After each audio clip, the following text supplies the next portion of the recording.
Cats are natural hunters, stalking their prey with great skill. But do they have a favorite snack between birds, mice, or rats?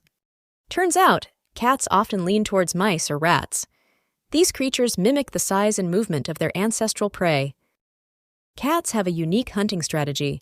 They use their sharp claws and stealthy approach to surprise their target, ensuring a successful hunt. But why don't they fall sick from eating raw food?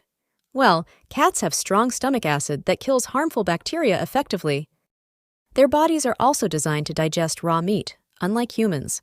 This keeps them healthy and strong, ready for their next hunt.